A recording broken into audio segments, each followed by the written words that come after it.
পা কত বড় নিয়ামত একমাত্র সেই বলতে পারবেন, কে, যে পায়ের নিয়ামত থেকে বঞ্চিত। অনেকেই মাতৃগর্ভ থেকেই পায়ের নিয়ামত থেকে বঞ্চিত।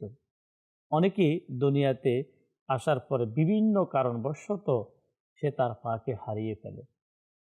যখন সে পাকে হারিয়ে ফেলে, হারানোর পরে কেউ যদি তাকে প্রশ্ন করে, আপনি বলুন পা কত বড় নিয়ামত, তো সে হয়তো আপনাকে ঘন্টা ঘন্টা আপনাকে বয়ান করবে যে পা কত বড় নিয়ামত। একজন সুস্থ মানুষ যার পা সহি সালামত, হয়তো তার কাছে পায়ের নিয়ামতের গুরুত্ব খুবই কম।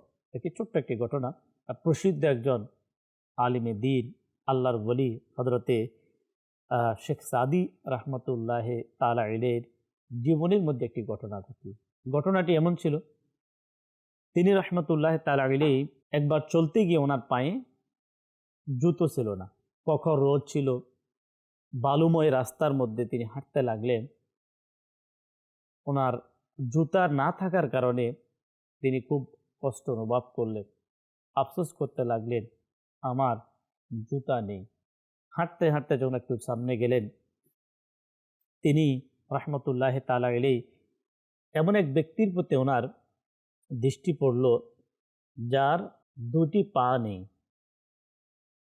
পা না থাকার কারণে সে ওই রোদের মধ্যে খুব কষ্টে রাস্তা অতিক্রম করে যাচ্ছে। শেখ সাদি রহমতুল্লাহ তাআলা আলাইহি মহান রব্বুল আলামিনের দরবারে সিজদায়ে শুকর আদায় করলেন। সিজদায়ে শুকর আদায় করে বললেন, মাওলা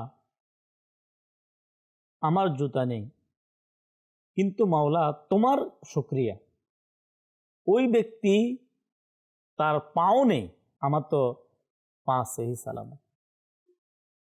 তিনি রহমতুল্লাহ তাআলা আলাইহি এই বিষয়টি আমাদেরকে বোঝাচ্ছে যে পা কত বড় নিয়ামত।